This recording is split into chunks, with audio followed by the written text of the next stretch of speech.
Okay, let's talk. Why is my Wi-Fi bar at 1?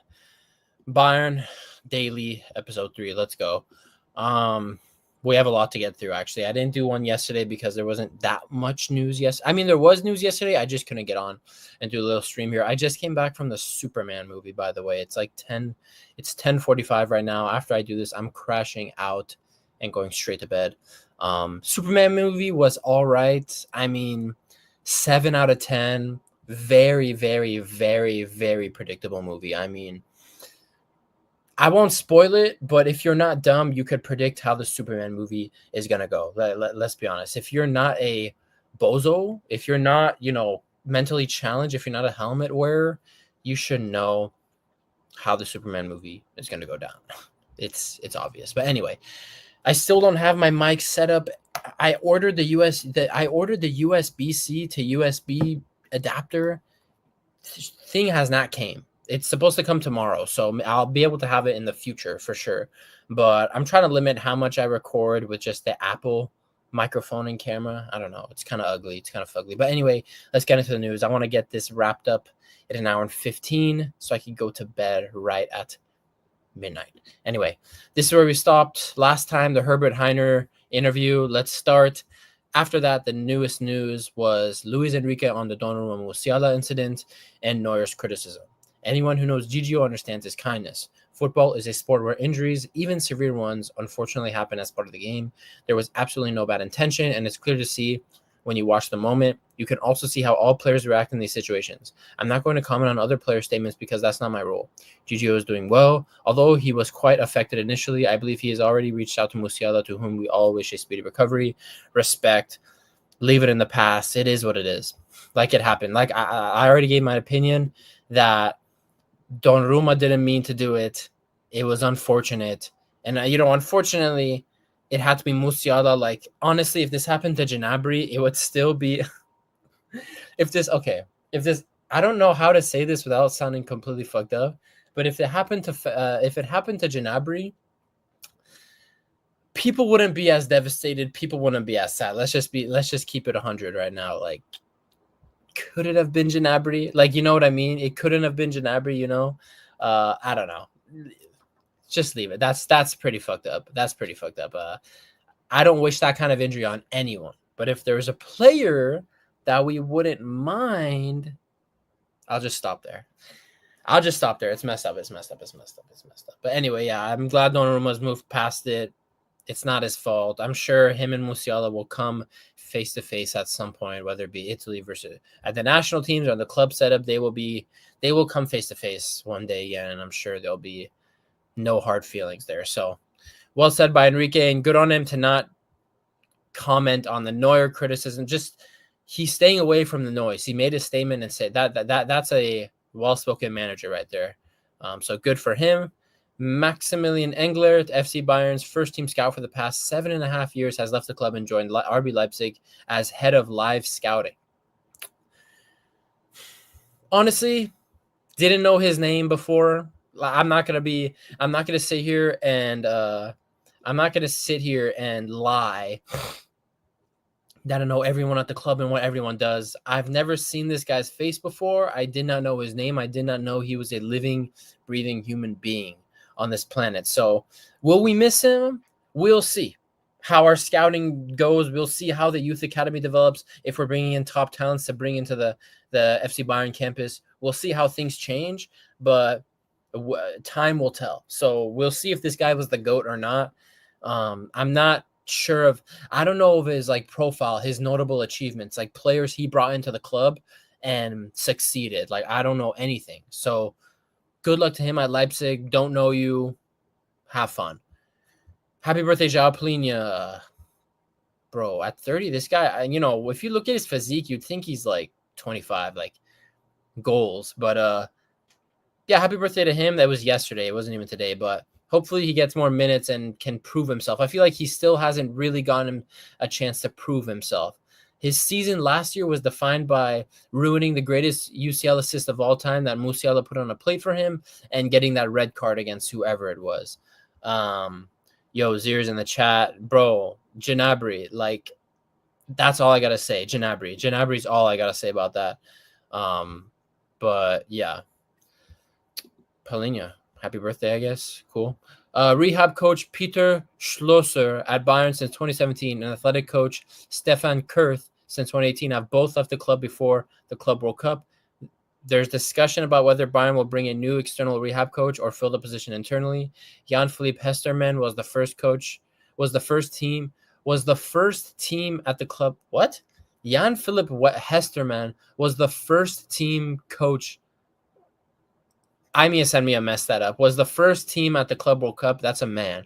He has been with the under-23s as athletic coach since 2020. Just last summer, Walter Griff, man, I swear with these names. Walter Frerer took over as the head of performance at FC Bayern, replacing Holger Broich. In addition, two athletic and rehab coaches, Bram Geers and Marcus Murer, joined the team. Now changes are being made on the rehab department again. Listen, again, didn't know these guys' names, don't care. And I agree, Zero. I'm keeping Palhinha. Just even when he's been trash for us and people haven't been impressed with him, you can see automatically, in my opinion, when Palhinha plays on the field, he is a completely different profile to any of our other midfielders. Like, he is a profile we haven't seen in a while at Bayern. So that's honestly why I'd keep him for, squad depth and scenarios where we might need a brute force midfielder who will get those tackles in. So I agree. I would keep Palhinha.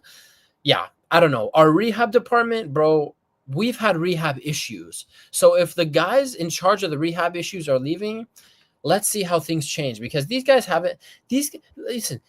don't necessarily have a great track record here. These guys don't have a great track record here in terms of the rehab of our players, sending players out too early from injuries. So listen, if these guys are leaving, cool. Let's bring in someone with a brain and someone with real qualifications and real results, not guys with whatever, bro. See you later. I don't care. Adidas scouting and player manager Richard Steiner will join Bayern's first team scouting department this summer. He was responsible at Adidas for identifying young talent and equipping them with Adidas gear in southern and eastern regions of Germany. Cool. Let's see what he does. I mean, he dresses like me, baggy t-shirts, baggy pants. I don't wear hats though, but he dresses like me, so he must have. Me and him must have something in common. Reported by Bayern Talente. He always is reporting on the campus and what's going on with the youth. If you ask me, bro is a little too concerned with minors. No, I'm just kidding. He's just worried about the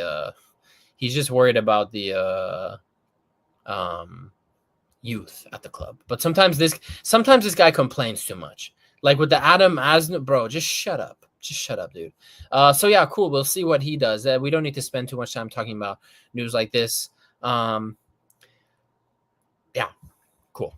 And then this was the big one, Musiala's message following his surgery. I don't know if you guys can hear it, the surgery went really well. I'm in good care. And I wanted to say there's no one to blame for this. I think situations like this happen. And now I'm just going to use the next period of time just to build up. To heal up, blah, blah, blah. Musiala, that's my boy. He got hella likes on this on Instagram. He posted, I think he's at like 2.5 million likes on this little update video. This is the first post and message he made since his injury. And I think the only other statement he's made was going to Donnarumma's Instagram post and telling him it's not his fault. So, bro, that tells you the maturity of Jamal Musiala. Like, this is why I love this kid. And this is why I know, you guys, I'm now certain he will be back. He will be back to his very best. This is different mentality. I love that he's not online posting other people's reposts of telling him to get better, this and that. He's focused. Bro, I'm telling you, maybe he's depressed. I'm sure he's depressed and everything and doesn't even want to be online. But turn this depression, Jamal, into the ultimate motivation to come back next year and make 2026 your fucking year, my boy. Because it's a World Cup year. And if you do well, and you come back for Bayern in the second half of the season and we win some trophies and you do well at that World Cup, we're talking about a potential Ballon d'Or season, even if you were out for the first half of the season. It doesn't matter. It doesn't matter. It's a World Cup season. And plenty of people have had the goalpost moved for the World Cup when it comes to the Ballon d'Or. So we can gladly move the goalpost for Jamal Musiala. So Musiala, keep recovering, my bro, my Black King, my young star. And I really am looking forward to January, February next year when you step on the pitch again, my boy. And hopefully your foot heals. You're going to get a metal rod implanted into your leg. So, your ankle and everything, it's going to be bulletproof for the rest of your career. So, my boy, I'm waiting for you. My king, my prince. I love you. Anyway, Musiala, there's no one to blame. Yeah, situations like this happens. Like, bro, Musiala is humble, bro. He's a humble motherfucker. Like, respect. This is what I'm telling you. Different mentality. He's different from these other guys. I'm telling you. I know there's something different from him. And yeah, there's no one to blame. Situations like this happen. Respect, Jamal. Freaking respect. I'm just gonna say, Jamal Musiala, a certain Jude Bellingham, every time he plays against world-class midfields, ghosts, and every time you play against world-class midfields, you're balling 90% of the time. So I'm waiting for your return to show people who the real guy is, who the real star boy is, man. I can't wait. And honestly, bro, I think since we're gonna go 7 months without Musiala ball, seeing him back, I'm telling you, it's gonna feel like a breath of fresh air. Because when he came back after this 3-month injury, I already instantly when he came off against Auckland, but when he started against PSG, and I saw what he was doing, instant, or like a stress was lifted out of my body, an instant breath of fresh air. So I cannot wait for that day, Musiala, and I hope that this bum incompetent club does not go about Gnabry as the number 10. I hope that is not their stupid solution, bro. I hope not. So Jamal, I'm waiting for you. Adam Asnou news. So Adam Asnou is set to sign for Getafe in the next few hours. It is still unclear whether it will be a loan or permanent deal. Listen, I think the kid is good. I hope it's a loan. I hope it's not a permanent deal. But I really don't like this guy. I really don't like this guy. And more news on Adam Asnou. Adam Asnou is closing on a move to Getafe. Getafe president Angel Torres hints we have a player on our radar who played for Valladolid last season. And I think, listen, first of all, Asnou, do you understand that you are an attacking fullback? You want to sign and go get professional minutes at Getafe when you are an attacking fullback? Do you know about the terrorism that Getafe does in La Liga? You're going to go play at Getafe with bum-ass Getafe players training in their bum-ass facility, with bum-ass players, with bum-ass tactical setup, with a bum-ass coach. You want to go play there instead of staying at Bayern. Remember, bro, you are 19 years old. Not just because Musiala, just because Davies, Bellingham, Pedri, Gavi, I made a tweet on this, and I was going to make a video on this. The young, Musiala and all these guys, and Pedri and Cole Palmer, all these guys are ruining the perception of what young players deserve for these young players. Adam Asnou, you're not him. You're talented. I agree, you're talented. But Adam Asnou, I saw that 10 minutes against Auckland, the team of 9 to 5 plumbers and electricians. Listen, Adam Asnou, 10 minutes should have been plenty of time for you to prove that you are way above the level of Auckland FC. But in that 10 minutes, Asnou, it looked dicey.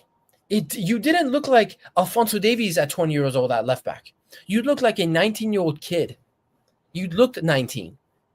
Yamal is 17. Musiala, all these guys, when they were teenagers playing for these top clubs, they weren't playing like teenagers. Asnou, you've played like a teenager against Auckland. And anyway, even that, you're 19. It is not normal. We shouldn't normalize 19-year-olds thinking they should be the starters of the biggest clubs in Europe. It shouldn't.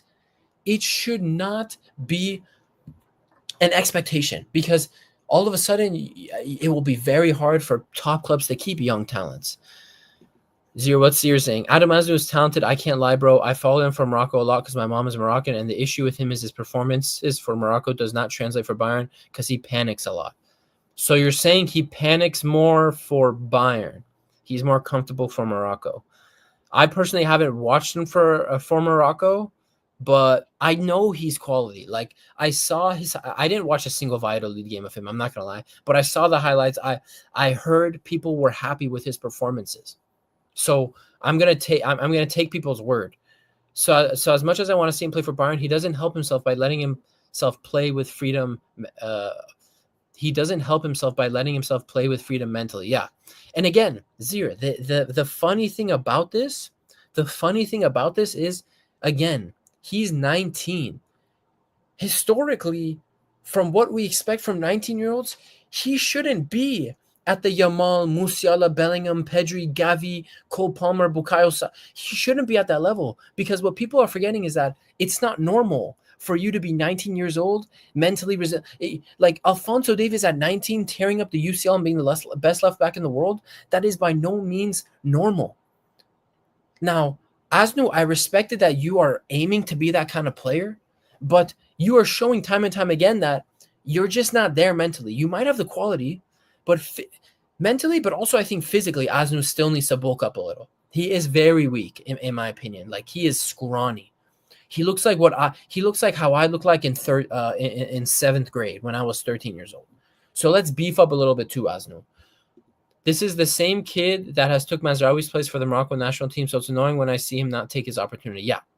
Again, like, he can complain about not getting game time and everything, but when the chances are there, although they're very limited, against Auckland, you shouldn't come on for 10 minutes against Auckland, Asnu, and look like you're at the level of Auckland FC. You should have looked like you were Roberto Carlos out there for those 10 minutes, but you didn't.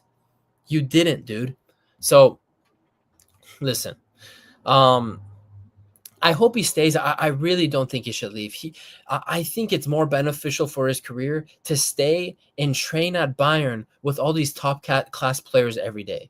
Really, I think training with all these ballers and all these world-class players in the team every day is much more beneficial to you than going to bum-ass Getafe with their terrorist ways and playing a style of football that does not complement yours whatsoever. What are you going to develop there, Asnu? Park the bus?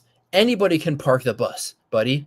Everybody can. So go learn park the bus. By all means, Asnu, go ahead and learn park the bus. I respect it. But that's not going to get you far at Bayern. Stay at Bayern. Learn from the players around you and grow, because I'm telling you, you will grow more in training every day with these Bayern players than you will training with those bums at Getafe in that crappy, that's just overall crap club. Respect to Getafe, but they are an ant compared to Bayern. Bayern is a fucking woolly mammoth, and Getafe is an ant. So no disrespect, but with all due disrespect, that's just the truth. That's just the truth, Asnu. So listen, if he does go, I hope it's a loan. I really hope it's not a permanent deal. Anyway, more news on Brian Zaragoza, I should say. As the move to Celta Vigo is stalling due to the lack of an agreement with Bayern, Real Betis remains in the picture for Brian Zaragoza as a potential replacement for Abde Ezazuli, who has offers and could leave the club. Zaragoza would prefer a move to Betis due to the proximity to his home. Cool, take him. Give us some money, loan, obligation to buy, whatever. Take him. He's too short. He doesn't have the physicality for the Bundesliga. I understand he balls out in La Liga, but Bundesliga is different than La Liga. Bundesliga is very fucking physical, and it's much quicker than La Liga. Your average La Liga game is slower. It's not like lethargic, right? But your average Bundesliga game is more intense and more physically demanding than the average La Liga game. That's just facts in my opinion. So Zaragoza, adios. I don't care. More Voltemada news. VfB Stuttgart sporting director Fabian I can't say this guy's name. Every time I read news on him, I can't say his name. Fabian Wohlgemuth talked about Nick Voltemada's future. Will Voltemada leave VfB? He says, we signed a long-term contract with Nick a year and a half ago. It's still valid, and therefore we expect Nick to continue playing football with us next season. I believe he'll stay here next season. Nick Voltemada is a VfB player. Are there negotiations ongoing with Bayern? He says, if any talks take place, it is a matter between the two clubs. FC Bayern have expressed their interest to us. Yeah, we have, bro. How is Nick Voltemada handling the situation? Nick is a great athlete and has an outstanding character. When we told him last summer that he wouldn't be part of the Champions League squad, he stepped up his game and handled it professionally. He has a family here and strongly identifies with the club. Regardless of how and when the matter is resolved, I'm absolutely certain that he'll find his best performances here afterwards. Well, good for you. I love these words. Support your boy Voltamada, but I'm sorry, Volgamuth. He's coming to Bayern. We're coming for our boy. He will be playing at Bayern next season. You're not going to stop it, buddy. Look at this guy. Who are you? You're not stopping shit. You're not stopping shit, bro. You look like Donald Trump's kid. Whatever his kid's name is, that ugly fucking son of a bitch. You look like you look like the offspring of Donald Trump. Like, fuck out of here, bro. Your words don't mean nothing. Who cares? Who are you? Oh, he's this. Okay, he's the sporting director. But I mean, I don't care. I don't care about your title, bro. Also, I forgot I have some food here. Oh shit.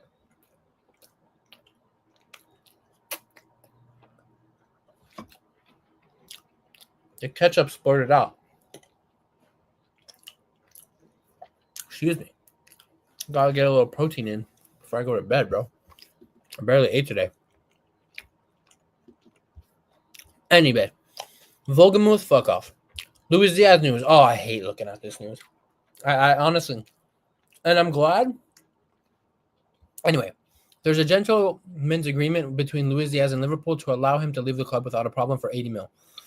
Whoever's paying 80 mil for this guy, this purple patch merchant, get your brain checked. And I'm telling you right now, reported by Anton Miana, 40K. I mean, are we trusting? Oh, 1.4 mil. Okay. Respect. But we at Bayern don't pay 80 mil for purple patch merchants. I'm sorry, we don't. We don't. We don't spend that kind of money on a Luis Diaz. So I know for a fact Luis Diaz will not be coming for Bayern, will not be coming to Bayern, and Bayern will not be getting Luis Diaz. So I'm honestly, on any Luis Diaz news, I'm sleeping like a baby. I'm not worried at all because, no. Zero, you don't mind him, but he can't finish for his life. So, Zero, there's this guy, I'm forgetting his name, but we just sold him to Galatasaray. He couldn't finish for his life. And that was one of the only players that really made me hate him. So, Zir, I didn't mind Leroy Sané, but that was his name, Leroy Sané. See, I almost forgot about the guy. I was just, once he got shipped off to Turkey, like, I just forgot about his name. You know, I can't be thinking of guys like that caused so much pain in my life. I repressed those memories. But yeah, his name was Leroy Sané. He was a guy who couldn't finish, and I didn't mind him, really. So, Luis Diaz, hard pass. Anyway, I'm getting another bite of my thing. Anyway, news on Alphonso Davies and Hiroki Ito's recovery. Alphonso Davies and Hiroki Ito have resumed their rehab at Sabnerstrasse after they had a few days off in their home countries. For Davies, the recovery process is going well. Great. Love to hear it. The internal plan that he would be back on the pitch by end of October, early November. Great. Give him a little buffer. Push it to December. We don't need to rush him back. As for Ito, he still needs 3 to 4 months recovery if the recovery goes well. Let me tell you, Ito, if your recovery does not go well, I want you gone in the winter window. Ito, I do feel bad for him with these injuries, but the metatarsal injury, the bones in your feet, as a footballer, once they break, I have no confidence in your ability to stay healthy. You're constantly kicking a ball, clattering your feet, getting stepped on. That shit is going to break every time. So, Ito, I really hope you come back because I think you would be a quality squad player to have, challenging for the center back position at left center back, challenging for the left back position. You're defensively solid. I hope you come back. But, bro, another 3 to 4 months, you've already been out 3 months. So what the fuck? I'm sorry, dude. What the hell? I want my money back. You know what I mean? I want my fucking money back. God, I love these things. They're so fucking good. Anyway, update there.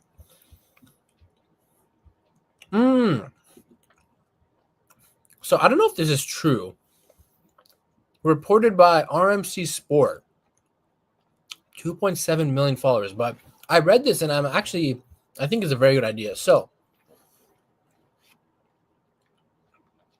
for next season, teams that finish in the top 8 of the UCL league phase will have an advantage in the knockout stage. Good. It should give you that advantage. The top 2 teams in the league phase will play the second leg at home in all knockout ties. That's a very good advantage. I like that idea. Third and fourth in the league phase will play the second leg at home in the round of 16 and quarterfinals.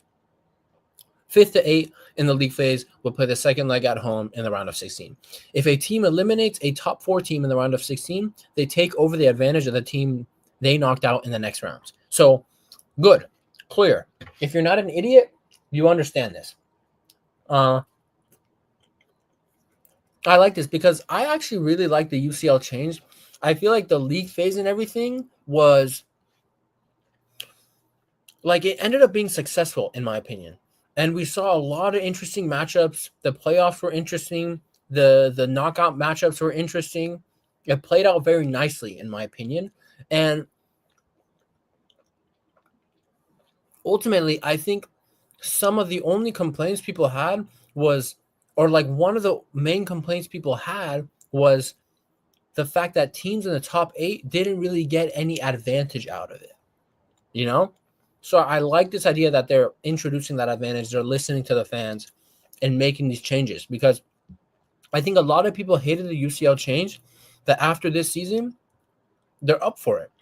They're up for it. And I'm up for it because I thought it was great. I thought it was really great. Sure, Bayern didn't finish in the top 8. That was disappointing. But Man City didn't, PSG didn't, Real Madrid didn't. So many top teams didn't.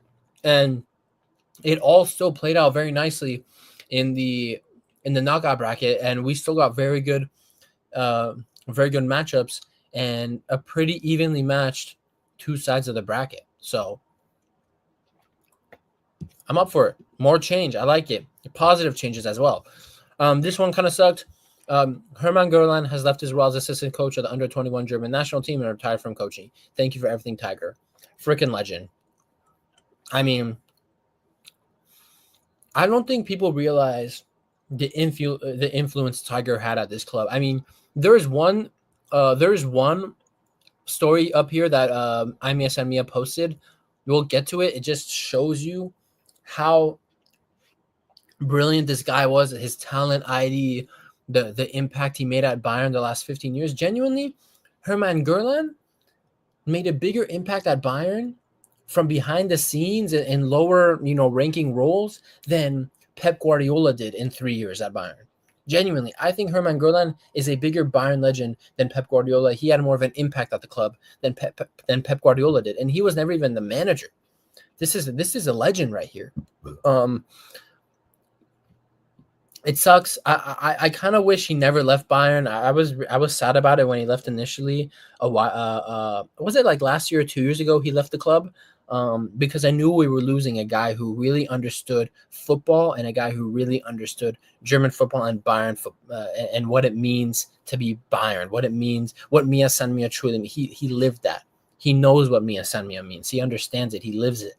So yeah, Tiger legend. Happy retirement. Yeah, Musiala's response to Donnarumma. Thank you for your wishes and don't worry. That's part of football. Classy. Coach, Mr. Uli Hoeneß's grandchild, coach of VfB Stuttgart, Sebastian Hoeneß, who I think might be a future Bayern coach a decade down the line. I really like his football. On Nick Woltemade, I assume that he will be with us next year. He's on vacation now and will be joining us for the training camp. It's clear that he's a key player for us as a person and as a player. That's why I'm planning with him. He'll play an important role for us. Well, as I said to your sporting director, Sebastian, take off that hat, by the way. We know you're balding. You know why Sebastian Hoeneß wears that hat, right? Sebastian Hoeneß wears that hat because he's got a big fat bald head that he doesn't like to show. So Sebastian Hoeneß, when you come to Bayern, I don't want you to be wearing this hat. I want you to take that shit off and be proud of who you are. Don't be such a little insecure little man-child, bro. Take that hat off and be proud of your bald fucking head. Anyway, listen, like I said to your sporting director, Sebastian, like We are coming to take Voltemata out of your club's hands. We are coming to we are going to rip the Stuttgart jersey off of his back, and we are going to strip on the Bayern kit, and he will look beautiful in the Bayern kit. He will look amazing. He will look like the perfect. Honestly, actually, Voltemata is kind of ugly. I'm not gonna lie. I was gonna say he's gonna look like the perfect German boy in the best German team's jersey. Voltemata is kind of chopped. I can't lie. Voltemata he's a chopped guy.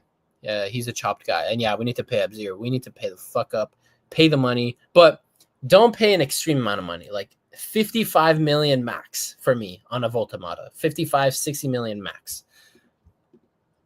I don't trust this board when it comes to executing deals. We'll see. Like, I'm still waiting. My take on that is let's see what happens this window. But if we don't execute on shit in this summer window, I'll be ready to move on and bring some new guys in, because it's unacceptable if Max Eberl does not bring in players this window. 75 is steep, bro. That would be our third record transfer. That would top the league and be our third record transfer, 75.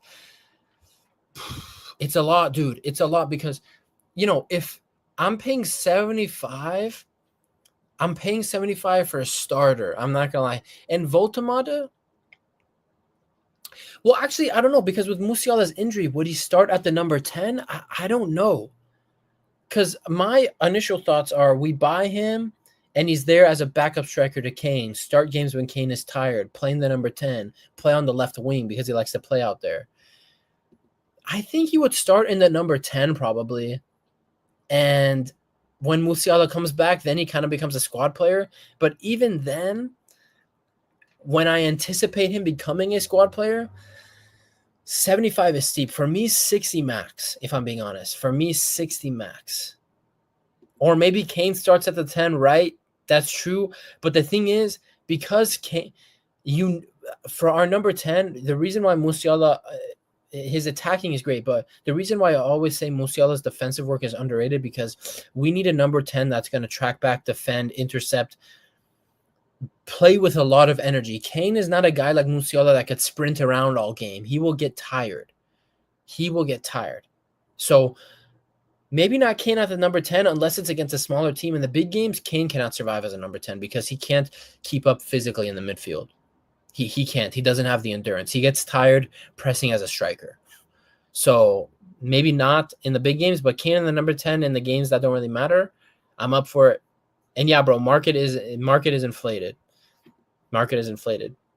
Yeah, I hear that last point, but even then, bro, we are falling behind somewhat because of this cheapskate mentality. Yeah. We are cheap, bro. I agree. We have been cheap. I've always kind of been proud of the fact that we don't necessarily splash cash blindly like a lot of the other top clubs do. I've always kind of taken pride that we take our time with transfers. We spend our money wisely. We make smart deals. But, look at what PSG just did after PSG was always splashing cash. And with this PSG team, they were splashing cash again, right? But the key is for PSG here, they finally splashed the cash on the right players. Man City splashed the cash on the right players eventually and won a treble. PSG splashed the cash on the right players. In one summer window, they brought in Pacho, João Neves, and then in the winter they brought in Kvaratskhelia. They brought in the right players this time, and they won a freaking treble. And they're about to win the Club World Cup, in my opinion. They're going to smash Chelsea. So I agree.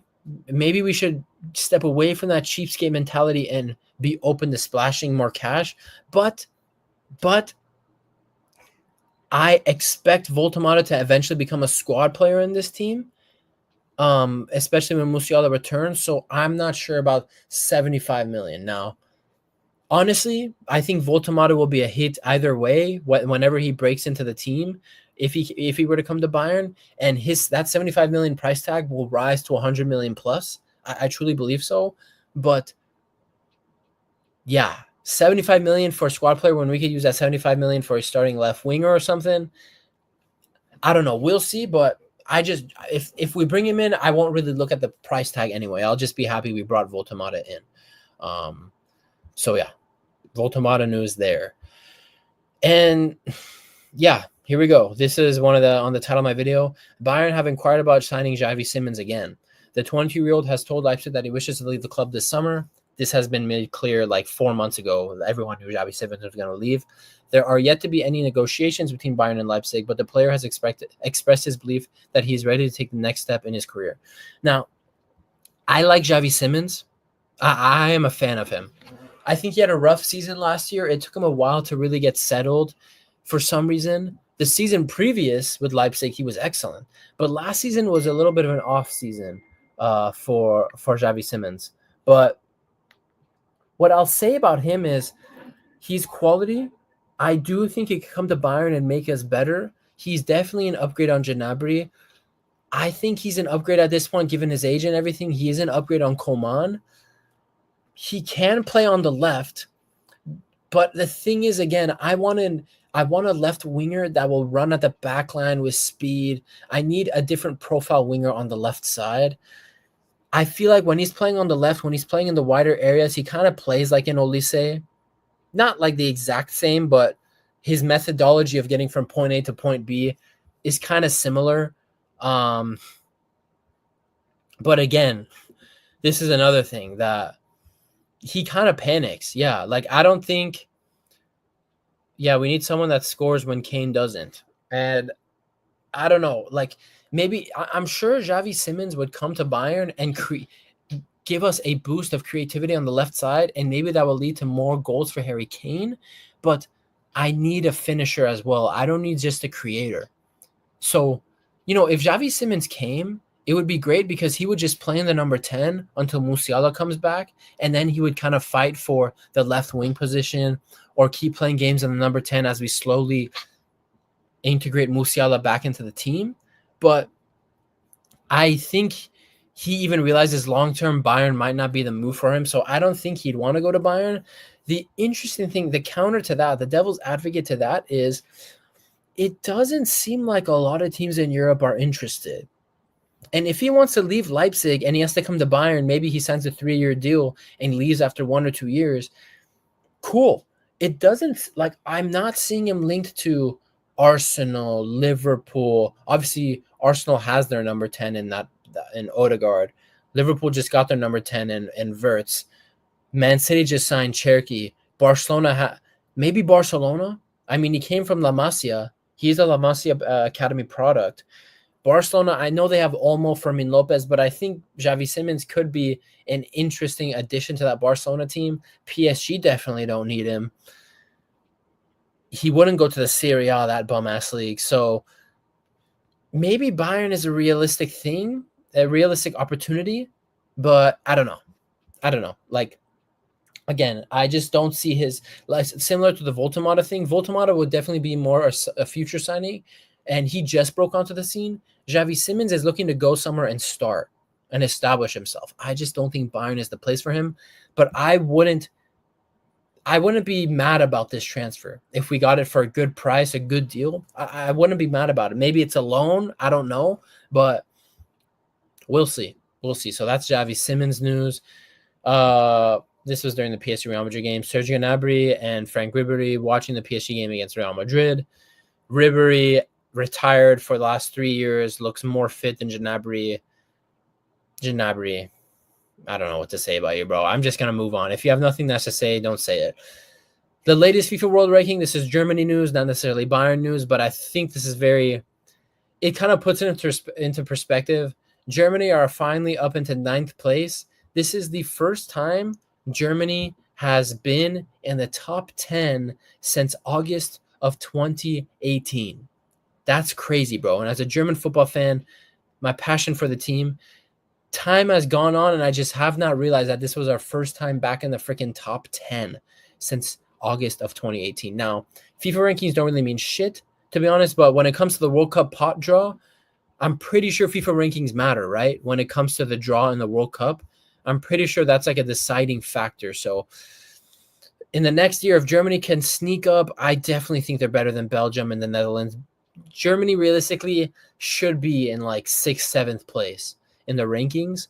So hopefully they can edge up more in due time for the Club World Cup, not the Club World Cup, the World Cup, the literal FIFA World Cup pot draw or whatever.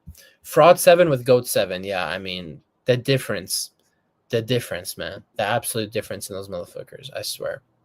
Anyway, more news. Hansi Flick tribute to Hermann Gerland following the latter's retirement. Hermann Gerland is an extraordinary person and outstanding coach in many ways. When it comes to recognizing talent, there's no one who can hold a candle to him. Equally unique is his ability not only to discover young players, but also to vigorously nurture and sustainably develop them.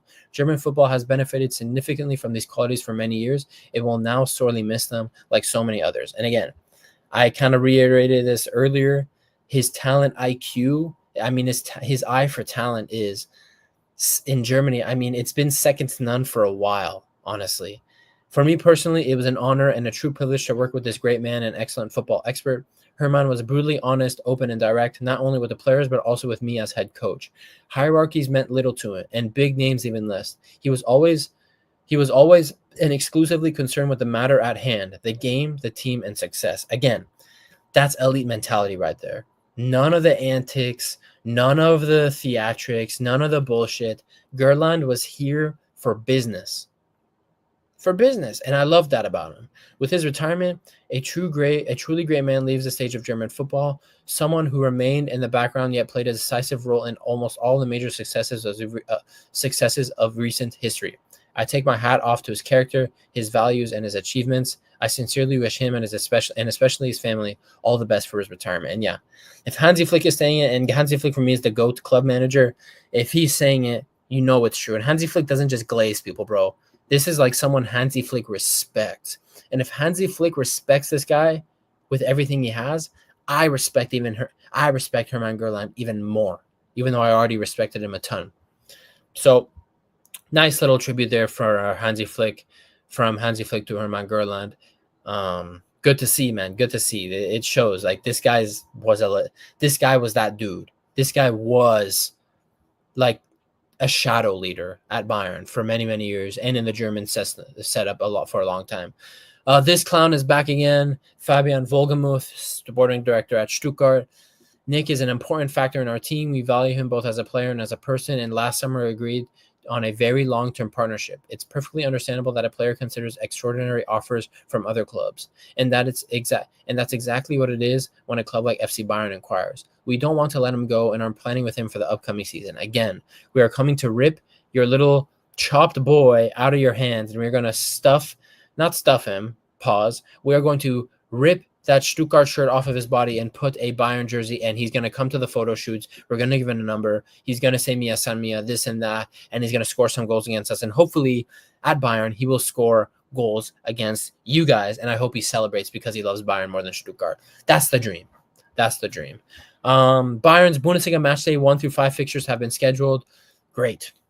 I'm ready for it. First game of the season. Boom. August 22nd on a Friday. Bayern at home against Leipzig. So I'm ready for it, man. I'm ready for it. Another Bundesliga season. Let's see the improvements company makes. I'm at the point where I'm expecting even with the injuries, I'm expecting a very good season from Bayern because of Vincent Kompany. And this is why I'm so desperate for this bum-ass board to back him with players. Give him the players, because I do not want it to be a what-if scenario if we have a semi-decent season and we sack Kompany, but we never actually backed him to try and play the football that he's showing is very possible with this Bayern team. So back him, you frauds, idiots. Back the guy. More Luis Diaz news. Luis Diaz has made it clear that he is open to leaving Liverpool if a really exciting offer arrives. Blah, blah, blah. Liverpool are aware, but have blocked everything so far. Max Eberl held new talks with Diaz's management in recent days. Bayern remain keen and are still trying. Stop. Eberl, stop. I don't know if this is true, but just stop. Don't do it. We need a goal scorer. We don't need a purple patch merchant. Again, I will reiterate, stay away from this Colombian drug dealer. Stay away from him. Jesus. More news on this short midget. Greek side Olympiacos have submitted an official offer to Bayern for Brian Zaragoza. Cool. Ship him to Greece. More news. It has said that Olympiacos is offering $2 million for a season-long loan and $7 million for an option obligation to buy. Bayern want more. Yeah, we want 12 to 15 million. So if you want the player Olympiacos, cough it up, you Greek bastards. Cough it up. Fucking idiot. Anyway, Hermann Gerland had some statements. Hermann Gerland on which young players he recommended Bayern to sign, which he's proud of. This is, you guys, this just tells you how he's a legend, bro. I recommended Erling Haaland when he was still at Molde. He was in Munich for negotiations. He wanted to earn 10 to 15K a month and would have cost 2.8 million euros. I also recommended Dayot Upamecano, who would have cost 2.2 million before he went to Salzburg. So this guy, Gerland, wanted to sign Haaland before he even went to Salzburg, which was the move before Dortmund, which was the move before Man City. This guy wanted to sign Haaland 4 or 5 years ago. This guy wanted to sign Haaland. Genius. Upamecano. He wanted to sign Upamecano before he went to Leipzig. He wanted to sign Upamecano 7 years ago. I'm telling you guys, this guy is special. And it's a blow that he's retiring. This guy is, pathetic bored. Zaragoza should be staying. Bro, I don't know. I mean, I see the highlights of him in La Liga, but he's so, I just can't with the height. I can't take him serious, bro. He ain't Messi. He's just not that guy. I was doing FCB show with Omar B YouTube the other day, and I realized that everybody was copying Deco at Barca. Bro, for real. Why are we copying Deco? What the hell? Why are we copying Deco? Zero, no way. How is Upamecano on Fraud Watch? There's no way Upamecano's on Fraud Watch. After the season he had, zero. I need an explanation for this statement. Gerland is the GOAT, but I need a nice whatever characters you can type in, give me an explanation to this statement, because how can you say that after the season he had? No way. Zero. I'm going to keep reading this. Next time I check chat, I better have an explanation, Zero. I better have an explanation. So yeah, Gerland the GOAT, bro. Barcelona. This was big news actually today. Barcelona are eyeing Dayot Upamecano and Kim Min-jae and have inquired about both defenders. Barca sporting director Deco appreciates both players' strengths in defending high up the pitch and building up the play, since Hansi Flick uses a similar approach. But nothing is concrete as of now. Barca would only pursue Upa and Kim if Ronald Araujo leaves the club. Furthermore, they would first have to sell players to register new ones. Barcelona were already interested in Upa before his move to Leipzig. So far, Bayern have not reached an agreement with the Frenchman over a new contract. Financially, the two sides are still far apart. The fact that Upamecano has not yet extended his contract has been noted by other top clubs. There's no shortage of interested parties. And rightfully so, bro. In my opinion, he is top 5 center back in the world this season. He was the best defender in a high line throughout all of Europe. He was the best defender in a high line throughout all of Europe. I'm taking him over PSG center backs. I'm taking him over Barcelona center backs. I'm taking him over Liverpool center backs. They were not like an aggressive, super aggressive high line, but still defending pretty high up the pitch. I'm taking him over all. I'm taking him. Upamecano is the guy. Kim, I still strongly believe he needs to stay at Bayern, challenge for a spot. And he's an excellent squad player, Kim, in my opinion. I truly believe he needs to stay. Bayern should not let either of these guys go. And especially Upa. Kim we could live with, right? Because we got Ta. He's going to be the partner with Upa now, at least for this season. But Upa, extend him, bro. I don't know what money he's looking for, but at least meet him halfway somehow. Because he's proved it. He deserves the contract, in my opinion. Upa may be playing well this past season, but this fraud has moments in which he gives attacks away with silly pass or silly reaction to a situation in which it cost us or nearly does. True. This is true. But this past season, I got to say, I barely saw the bozo moments. Like maybe once or maybe 3 times. Like no more than 3 times did I see him have a bozo moment this past season. Unless I'm remembering differently. Genuinely, I don't remember there being that many bozo moments for him this season. Kim, on the other hand, had the bozo moments, for sure. He had his bozo moments last season, and we had to try and live with them and survive with those bozo moments, and Kim had the bozo moments the season previous as well under Tuchel, but I don't know. I don't necessarily agree. I want to see if he fixes up completely next season with no bozo moments, especially in a big UCL night. And I have to say, like, on the big in the big UCL nights, like, sure, okay, that's true. At the beginning of the season, he was trying to find himself, but you have to realize here that Villa was the most utter shattering stinker. True, but the reason I am a little lenient towards Upamecano there was you have to remember he wasn't necessarily playing with a lot of confidence. Like, we did not start last season strongly in defense. True, I remember our first game against Wolfsburg, 3-2 game. Like, we completely gave away goals for no reason. But you have to remember, Upamecano wasn't necessarily playing with a lot of confidence. He was fourth string under Thomas Tuchel. He was fourth string. So I could chalk it up to him not having confidence, but I really think as the season went on, basically, like, when November came around, November, December, January, February, March, until he got his injury in March, bro, I think he was like one of the best center backs in the world. He was excellent. He looked confident. He was commanding the high line well. I was very happy with him. And honestly, he was kind of being dragged down by Kim Min-jae at times. Honestly, he was kind of being dragged down by Kim Min-jae. So I am remembering now that at the beginning of last season, it was a little dicey, but I think that was just a confidence thing because he was completely out of favor not playing any games under Thomas Tuchel. He was completely out of favor. So when I saw I definitely saw improvements under Company. He looked a lot more comfortable in the high line after playing in it more. And honestly, at the Club World Cup, I thought when the whatever minutes we saw of him and Ta, I thought they looked pretty good. I thought him and Ta looked pretty good. Again, I think Ta will be a good signing, but I think we need to bring an even better center back to play alongside Upamecano because I think his level is still a lot higher than Ta's. Hey, listen, I hope you ain't wrong, but I'm holding any Upa fan to all of this. Just saying. And I'm the biggest Upa fan. I put him in my European team of the season. I put Upamecano in my European team of the season this year. So I'll be the first guy you could chat to if he's fucking things up on the big UCL nights. In the Bundesliga, I honestly don't care. Like, honestly, for me at Bayern, the amount of times we win the league, if you're going to make mistakes in the Bundesliga, fine. And if you're going to stay clean in the Champions League, great. So we'll see how this season goes, but I'm expecting another monster season from Upamecano. And I think Ta's an underrated signing. I thought a lot of people outside of the Bundesliga, like fans of the Premier League, La Liga, think it was a bum signing and they think he's not good. I think he complements Upamecano very well, and he's probably one of the center backs out there that are as equally as aggressive as Upamecano in a high line. So I'm happy with it. As for Kim Min-jae here, and then let me talk a little bit on Kim Min-jae. I really think we should keep him.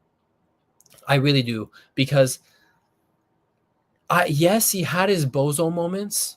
I understand, and he almost cost us, especially against Celtic. I truly understand that. Trust me.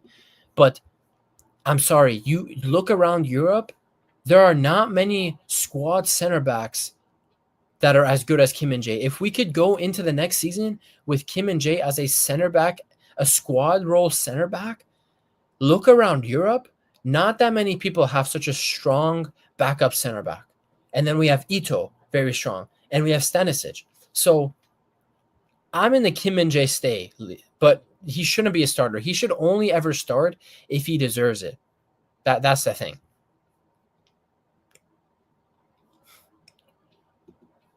Yeah, because to be frank, one thing I would say is Achilles tendon, bro. We broke labor laws with Kim Min-jae this season, and although he made we didn't help his case by getting another defender. Like, yeah, I understand. Like, completely your point. This was the point I was making during the season. I wanted people to just show a little more respect to Kim Min-jae because he really was. I know people are saying they're making up the injury, this and that. It's legit, bro. This South Korea head coach came out and complained about us overplaying him. We definitely broke labor laws with Kim Min-jae because he really had to step up and play a lot of games with a fucked up Achilles. Because you really have to remember, guys.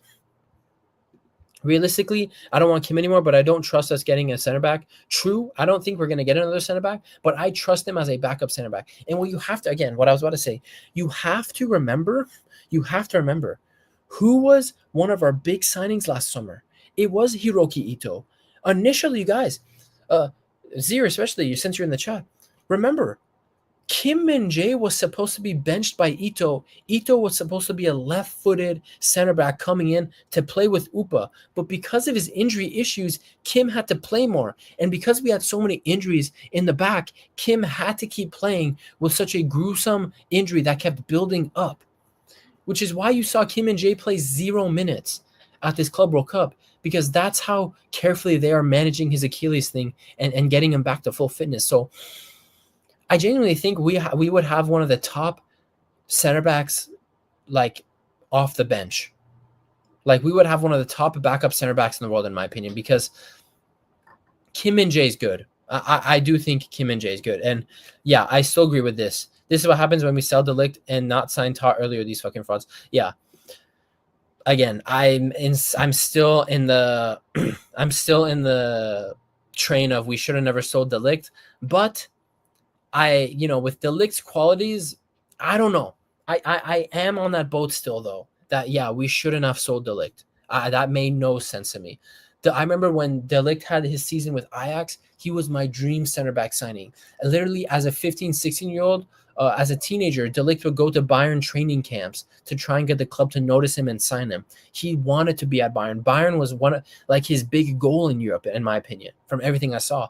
And we just discarded him.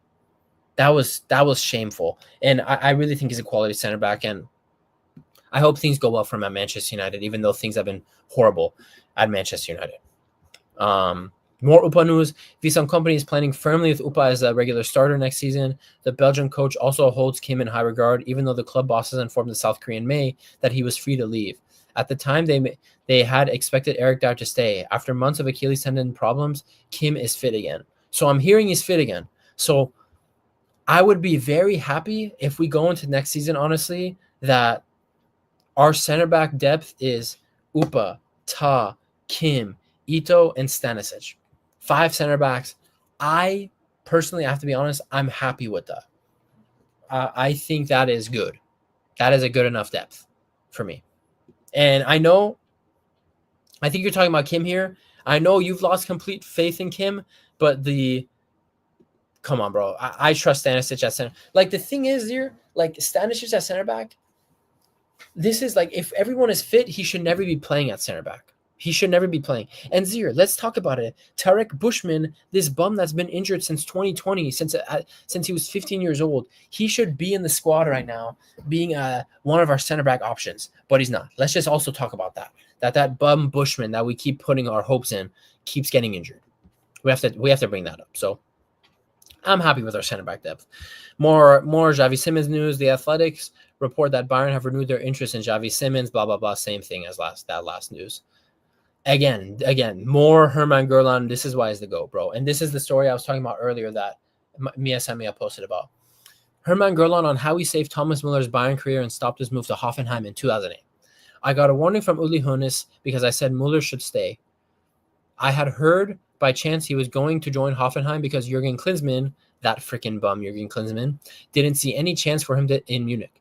Bayern were supposed to get 3.5 million euro, a lot of money back then.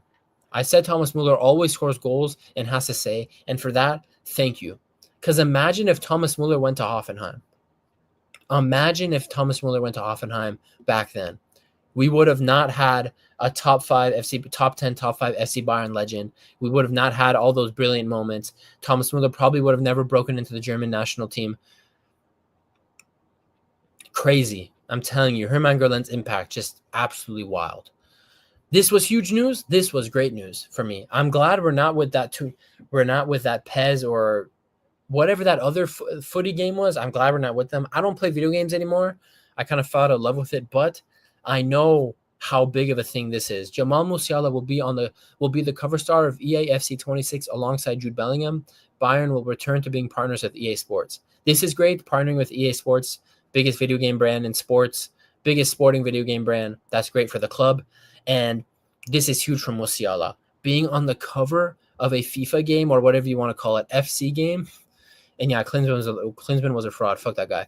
But yeah, massive W here for Musiala because, bro, only legends, like future legends get on this cover. Like top dogs get on this cover. This is huge for Musiala, bro. This shows how highly people rate him. Alongside Jude Bellingham, bro, this is huge for Musiala's profile. Just think of if you've played FIFA all throughout the years. I was playing FIFA back in 08, 09. I retired at FIFA 2021, but I played so many years of FIFA, bro. The legends on the cover: Rooney, Ronaldinho, Thierry Henry, Messi for all those years, Ronaldo, Royce. Crazy. Musiala getting on the cover. This is massive for him. I thought this was pretty underrated news today. So good to see. Also, with our partnership with EA Sports, Manuel Neuer will now be one of FC 26's ambassadors. The partnership will be between Bayern and EA Sports will be announced soon. Great to see. And I think these are the last pieces of news, and we're ending it on a sour note. More news on Luis Bum Diaz, the Colombian drug dealer. Liverpool have refused to engage with Bayern over Luis Diaz. Honestly, that's all I need to read. That's all I need to read. That's great news for me. That makes me happy. But Liverpool refused to engage with Bayern over Luis Diaz, reported by Ben Jacobs, this fucking nerd.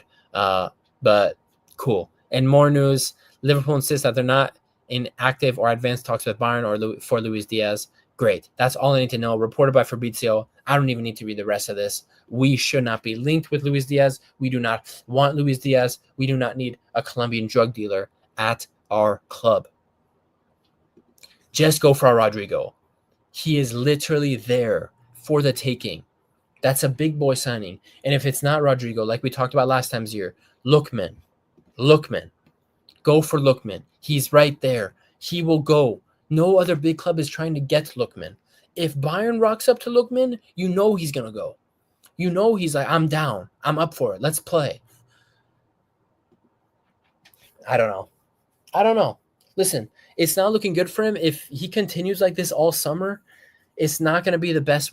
Honestly, the window started off strong. I have to be honest. We signed Bischoff, one of the best young midfield talents in Germany right now. That was great. And we signed Jonathan Tah. We started the summer off strong already, but we should not slow down. We need to bring 2-3 attackers in. We need to.